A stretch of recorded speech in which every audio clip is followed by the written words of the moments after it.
Hey, this is Mike and Tom with the Muscle and Speed podcast. We're here to talk about our favorite car movies, TV shows, music, and workouts, wheeling, whatever else comes to our mind. We're going to be posting these up once a week. You can also follow us on Facebook, Twitter, Instagram, YouTube at Muscle and Speed. We also have a website, www.muscleandspeed.com, where we'll eventually be selling some merch. Our goal here is to share our passion for all these things with the people who feel the same way.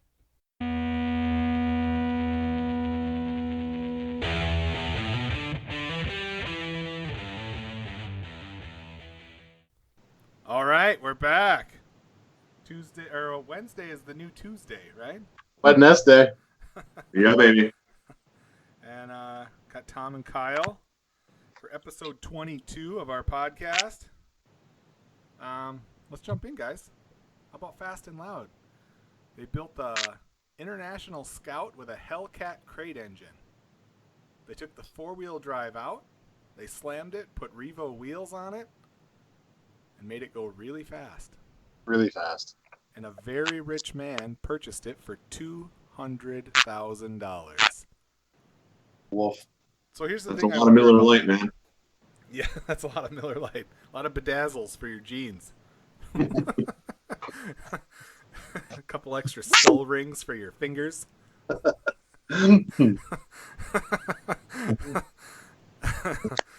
Yeah. So here's what I always think about that. When they build a car like this, and obviously it's, you know, they don't do the interviews with the people and everything. It doesn't all happen at the same time the way they portray it on the show. But what does the guy think, the rich dude, when he sees Richards into that car for $85,000? Because he spelled it out directly. What does that guy think when he realizes I paid $200,000 for an $85,000 car? Now, it is a one-off. It is a Gas Monkey thing, and they are starting to go for a lot of money, the Gas Monkey cars. So That has to be just for the one-off. Yeah. And they did. They custom fabbed some pieces of the frame. And I just mean the pieces because they got a chassis from a race shop. So it wasn't a fabbed chassis. Okay. But I didn't like the orange. I don't know. It was cool, but I don't know. It wasn't for me, really, I don't think. I would want that in Not something as else. good as Performance Red, am I right? That's damn right. So you guys have both seen our the Muscle and Speed's first car sale as an organized business. What do you guys think of that Mustang? I like it. I really like it. It's a convertible. I mean, it's got all the pieces, right? Exactly. It's in great shape. Yeah. Looks very clean. Heck yeah. You got the Ford 302, one of the best sounding V8s when you put an exhaust on it that's ever been made. I would put that up against a 426 Hemi. I'd put it up against any sound any car has ever made. Nice. She's got it. Yeah. You're a car salesman all of a sudden. I like it. Yeah. You know.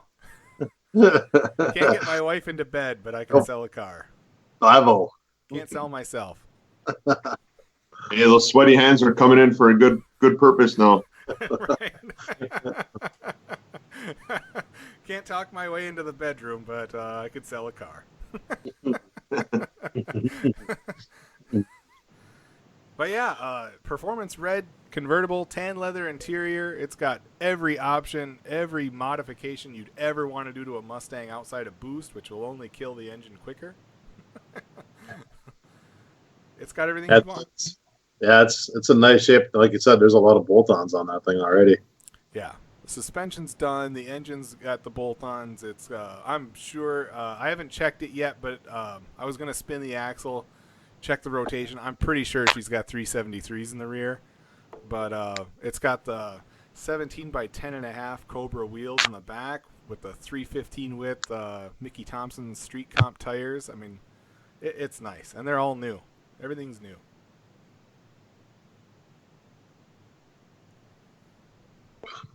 We're gonna have a hard time selling that. we've taken it up to Copper Harbor, and I've driven it a little bit around town, and it's nice, guys. And I think before we sell it, you guys should take it even for a little bit and just check it out. It's nice. It's a really nice car. I agree. Yes. And part of the deal with that, you know, I put that on the Muscle and Speed post on Facebook and Instagram when I introduced the car initially. Part of the idea is that, you know, it's going to be a very affordable car for pretty much anybody who wants to get into this hobby. And it's as good looking, I think, as any car from that era, for sure. And next year you could label it as an antique, which is hilarious to me because, you know, that's a car I wanted at a certain age. And with the changes to Michigan's insurance laws, it's not going to kill you there either. So even a younger guy or girl could afford it. And that's going to be nice. Yeah. Oh, that could be awesome. Mm-hmm. I mean, I don't know about you guys, but if I was 20 years old, I'd be killing for a car like that. Oh, for sure. Yeah, you can drive that all summer and get something else to drive in the wintertime. You're all set. Yeah. Yep. And that's the thing. At the price point we're going to come in at, and I'm not going to reveal it just yet, but the price point we're going to come in at, anybody with a full-time job can afford it. I don't care what your hourly rate is. Anybody working full-time could afford this car. I think that's key. Absolutely. And then who knows? Who knows what happens next, hey? That's the fun part. And then our shirts come in today. We're going to have our merchandise up on the website next week. I got people coming into town. I got other stuff going on, and so I won't get it up on the website this week. But starting next week, we'll get some stuff up for sale, and it should be good. It should be real good. I'm debating. I took a nice picture of JT in front of my Cutlass. I'm debating putting that out there. We'll see. As a little preview. Do it. Is he flexing? I can't ever tell. I'm kidding. I'm kidding. I think he was, yeah. He looks good. He's a good He looking. does. He doesn't look a thing like me.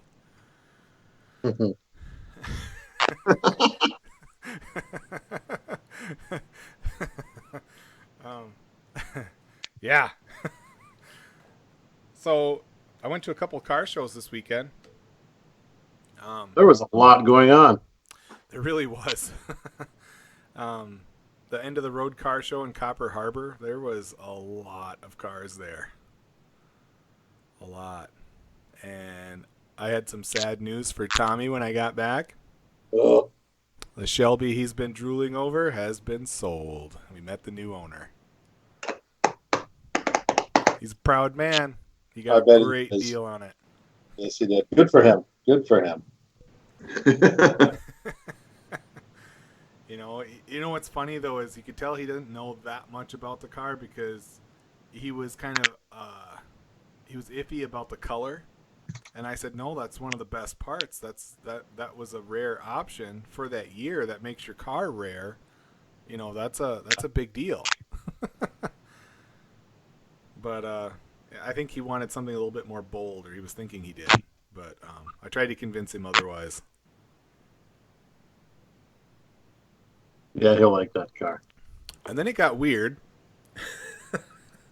because we're standing there talking to this guy, and this kid walks up. He was probably, I don't know, I'm old, so everybody looks 12, but I'm going to say he was a late teens, early 20s. Blonde kid in red athletic shorts, short ones. That's it.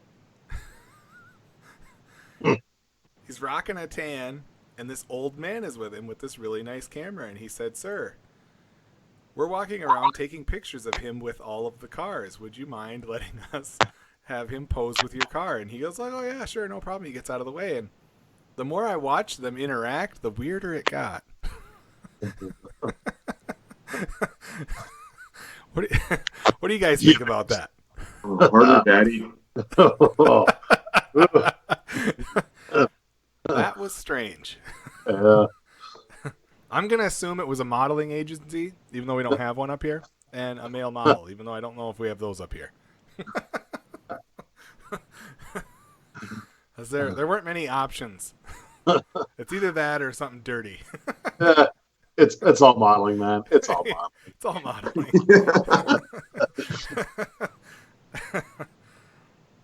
Yeah, that was something else. Well, it's interesting. It was. It was. We did have the Durango up there, so we just drove around and like hiked out to Hunter's Point and fooled around a little bit and then came home. But it was still a long day. Long day. I was just up there yesterday. Oh yeah? Yeah, What'd you guys do?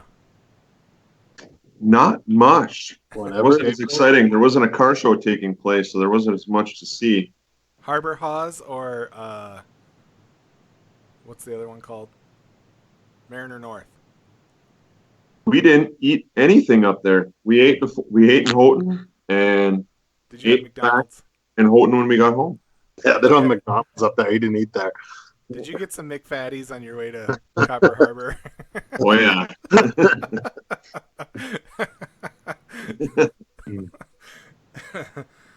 Yeah. I probably should have done that. We ate at Mariner North.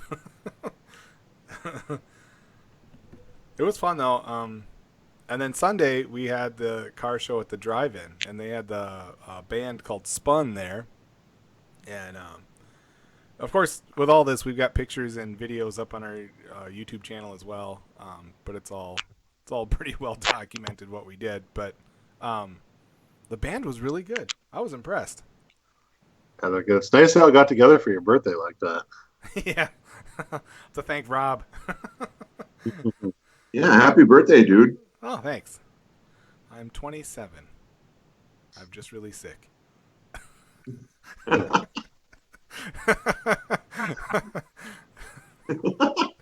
It's the heat.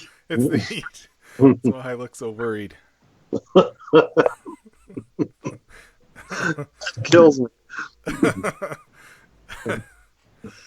Yeah. Yeah, so that was really good. They they gave a shout out to Joe Funky.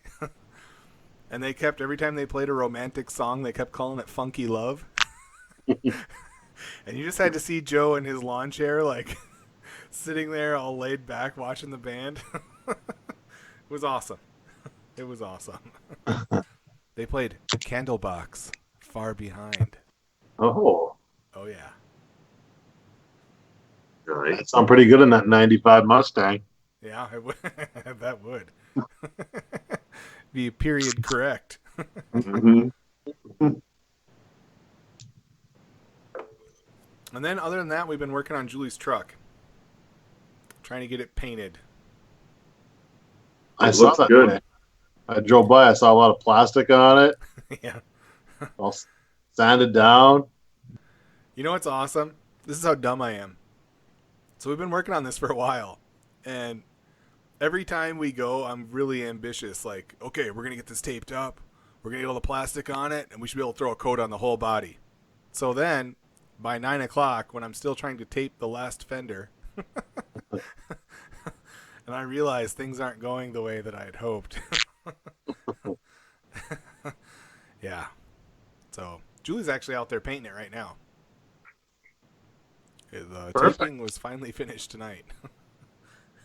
I went into Bay Auto and picked up more paint because we're rattle canning it OD green. Spoiler alert. But you know, if you see Julie's Facebook, you see that. But I went into Bay Auto and they're like, "How many more cans?" Because I keep ordering more, and their supplier only has a certain amount on hand each day. So I've basically been buying them out every day for the past few days. And he's like, "How many more are you gonna get?" I'm like, "Honestly, I don't know." I said, "I just know that it's taken me 20 cans so far." Yeah. With the tan can in there. I threw your name out there, dude. I said, you know, you're part of this business, and this is kind of the crap we'll be doing. You'll probably see more of us. I bet Scott like that. Yeah. just because he's tired. All right, so I'm going to pitch another idea at you guys. You ready? Mm-hmm. Okay. We're going to finish this truck, right? I want to get together for a weekend off-roading session, and we're going to call it Muscle and Speed Hunting for Sasquatch. Huh? I know someone will sign up for that right away. I got a bucket hat. I got some aviators. I'm ready. A toothpick. Some of that really thick white sunscreen for my nose. Yep. Yes. We should hit the woods and find a Sasquatch. You can get some GoPros mounted in case we we stop to pee and we we're not keeping track of our surroundings. Right. See me looking paler and sweatier as the day goes on.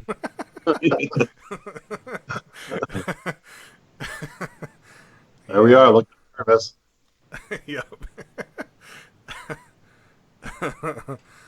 But I think that would be a lot of fun, and I think people would get a nice kick out of that. As long as we mix in some hijinks with the off-roaders. Yeah. Sure. I heard they almost got him near Munising. We should probably go there and look for it. Yeah. Dude, weren't you just in Munising? No? No. I'm not saying nothing. I said that nervously. No, it's pretty good. Not as far as you know I wasn't, you son of a... I don't think anybody saw me. That's how it goes. So, yeah. The other thing we've been talking about recently is that 2020 Corvette. What do you guys think of that thing? A new American Ferrari. It is. Corvette's gone exotic. I'm digging the look. That's the thing. Okay, I'll be honest. I wanted to not like it. I wanted to look at it and go, they're trying to look like a Ferrari. No. Now, I still think they're trying to look like a Ferrari, but they kind of nailed it. I think they nailed it. It looks good. Yeah, it's a nice looking car for sure. 6.2 liter V8, 495 horsepower. It's gonna go. It's gonna be fast. I think it's 470 pound-feet of torque. Yeah, and I think it's gonna have a dual clutch transmission as well. I'm not sure on that. I'd have to look, but I'm pretty sure it does. No mention of a manual at all. Really? Which is interesting. Yeah. I'm all for that.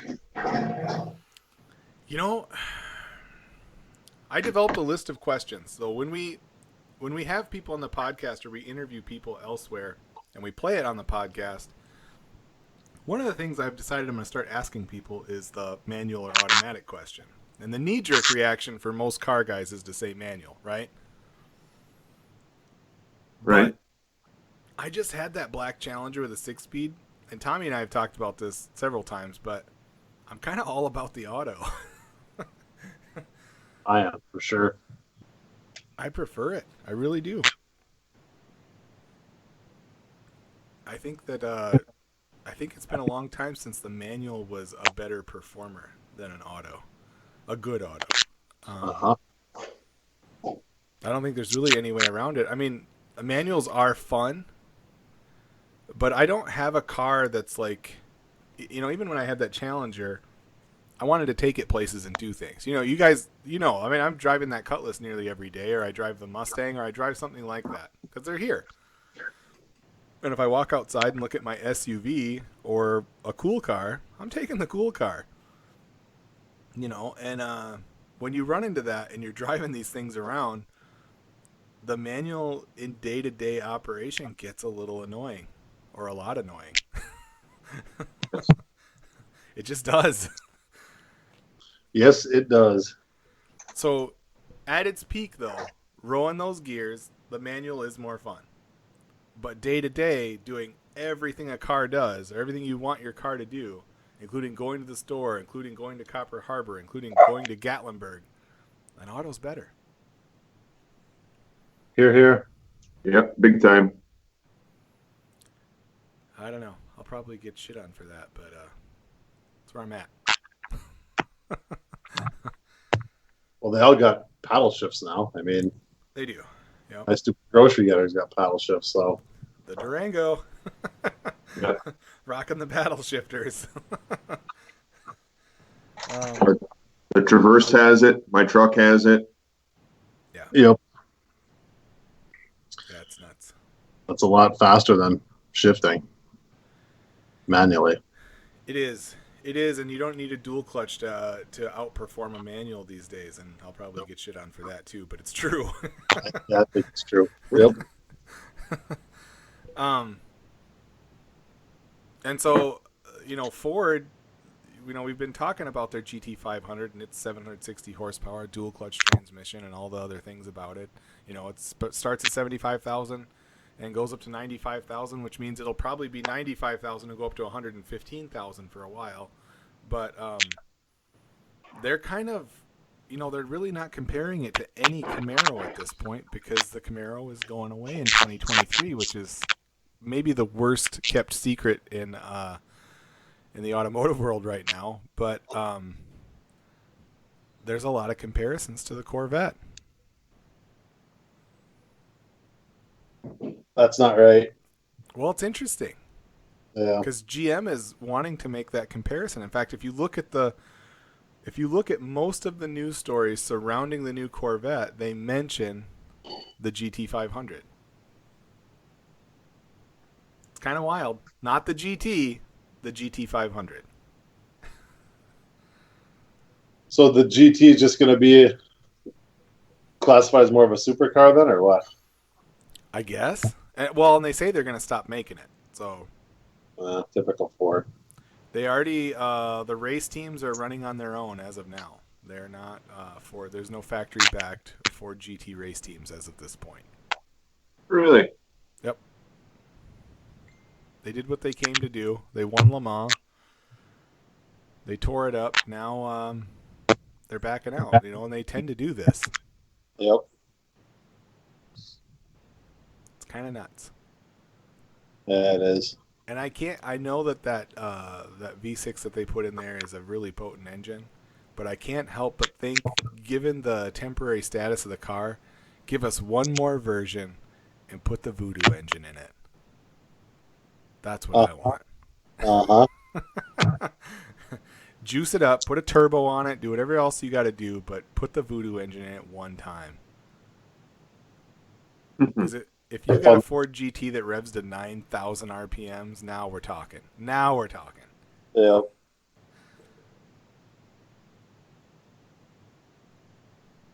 But what can you do? I ain't in charge of nothing. Exactly. Not even here.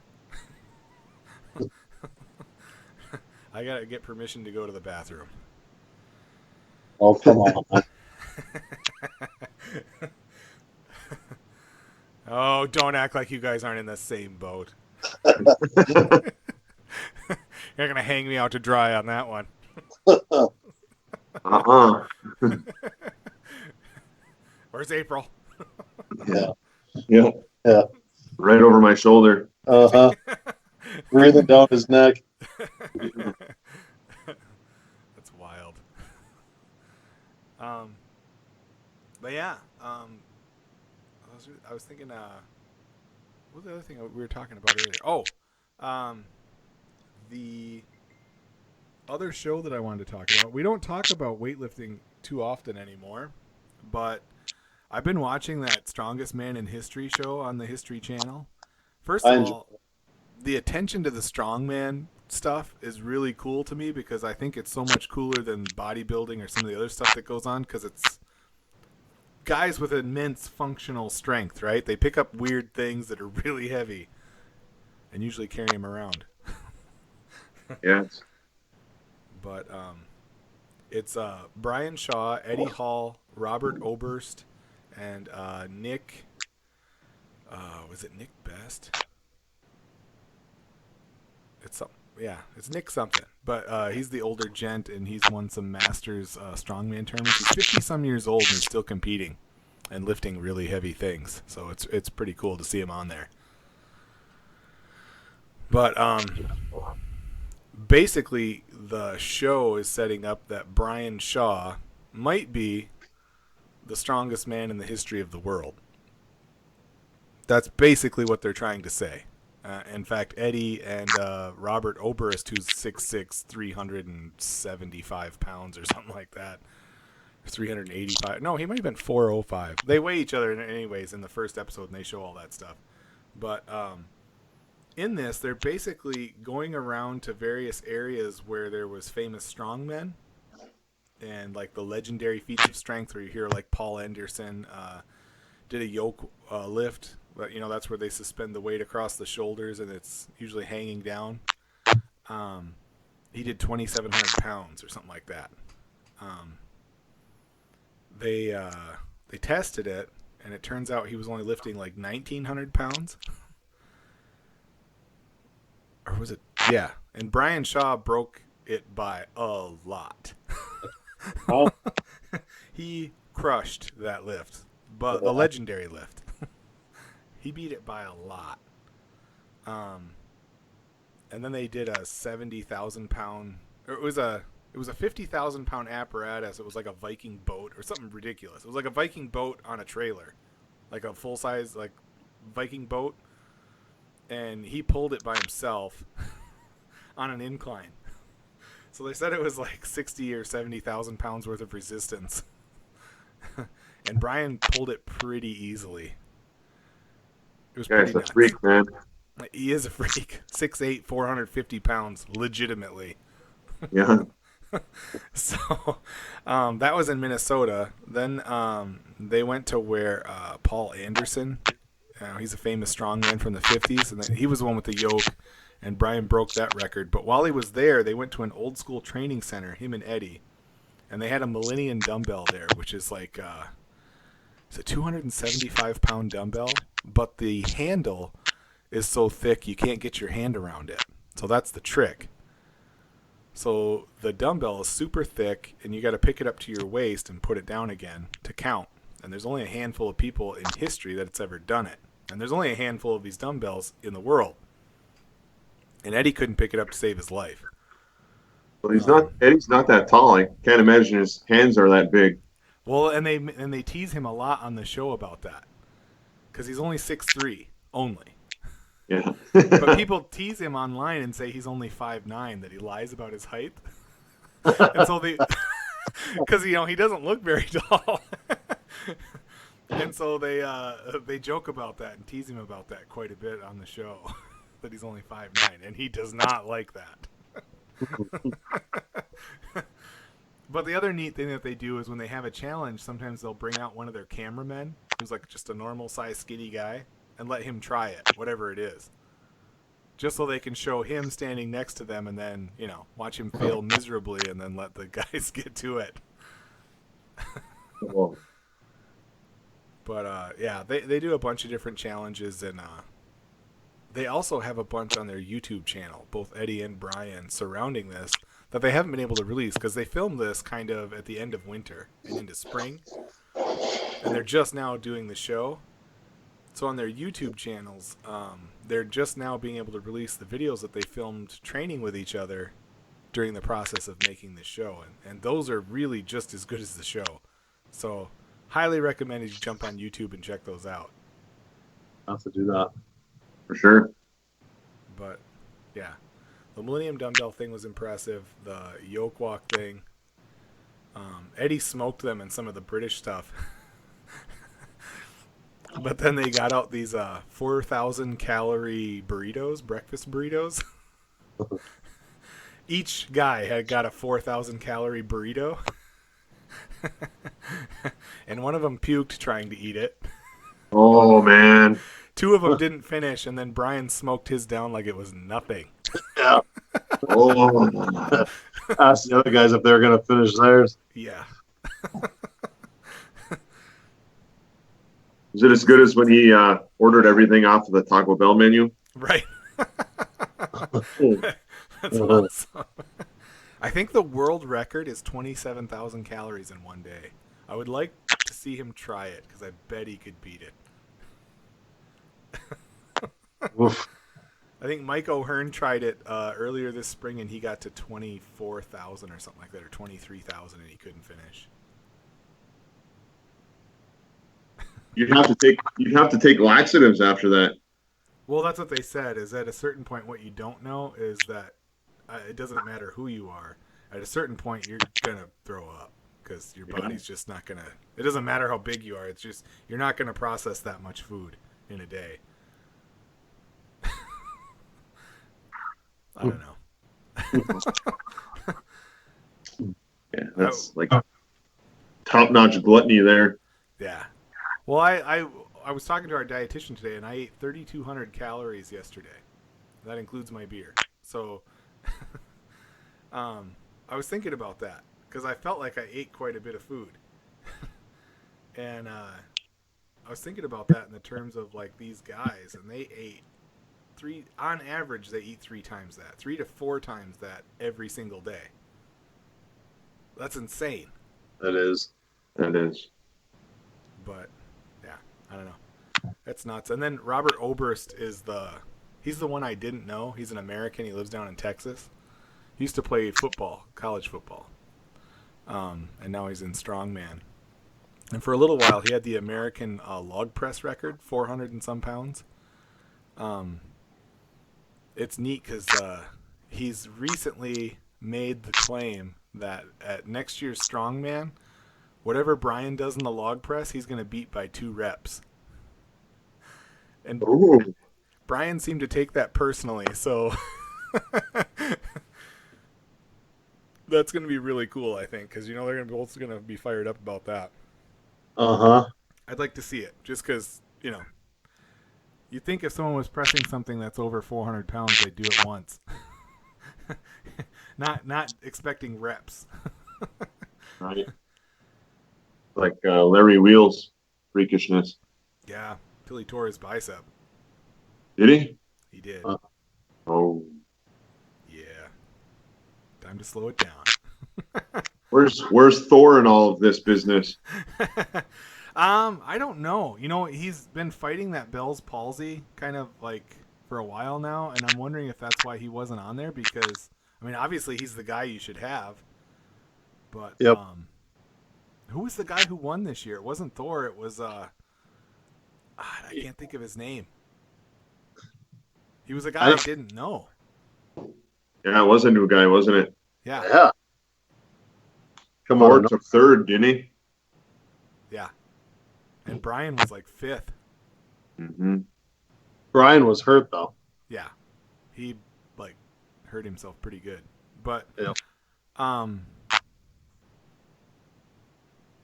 It was the other interesting thing to come out of the show, and when you watch, I'm trying to remember if it was on the show or on one of the YouTube channels, but basically Eddie was talking about when he set the deadlift world record. Because basically that record, it was considered impossible to lift 1,100 and some pounds in a deadlift. And when he did it, he said he had a brain bleed. He was bleeding from his nose, his eyes, and his ears. And he went blind for a few minutes. Yeah. And his legs were basically numb. They were functional, but they felt numb for 2 weeks after.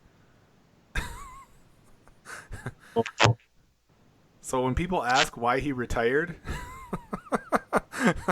He doesn't want to die yet. No. That's what he said. He said he thought if he continued on and tried to compete with these monsters, he was going to die. Yeah, You know, that was the weight he was carrying. He was carrying so much weight. Yeah. Yeah, he was a good 50, 60 pounds heavier than he is now. Yeah. at least. And then he tore his bicep too.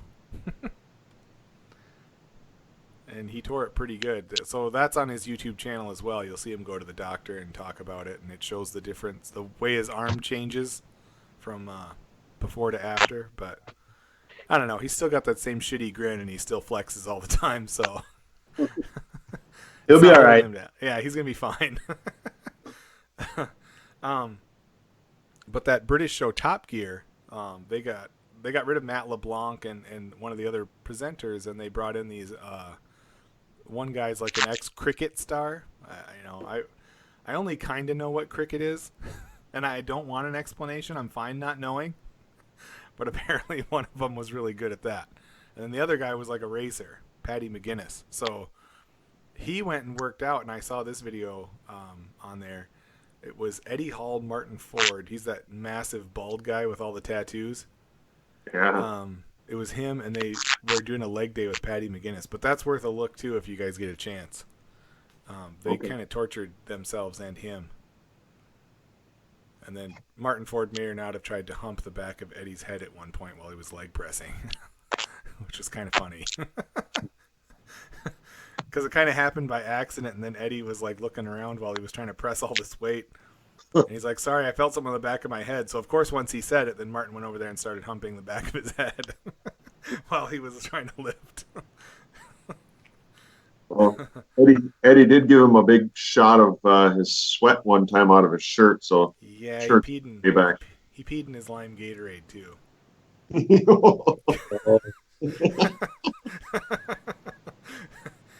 Yeah. They have an interesting relationship because they're really good friends. I'm not sure how I would deal with that.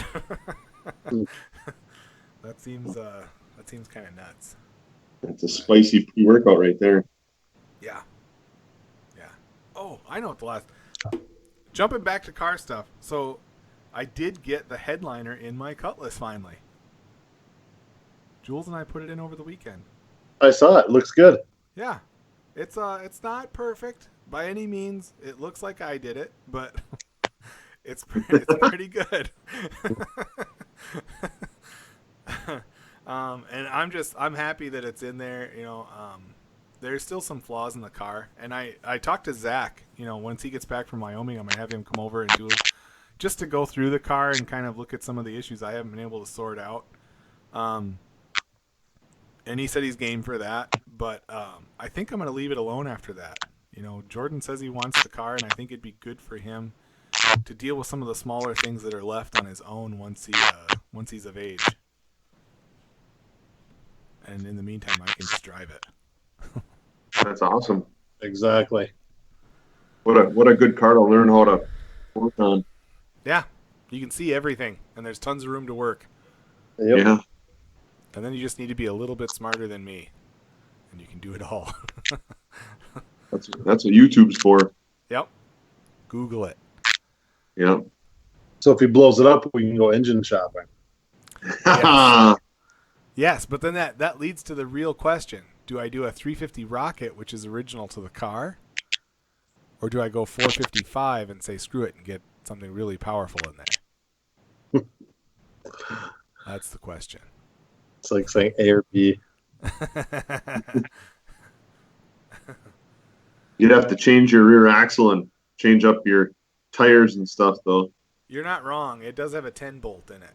So a 403 is fine in there, but if you went for much more than that, it would probably need a 12 bolt or even a 9-inch if you want something really bulletproof. Take that, GM. Mm-hmm. It's funny because it's true.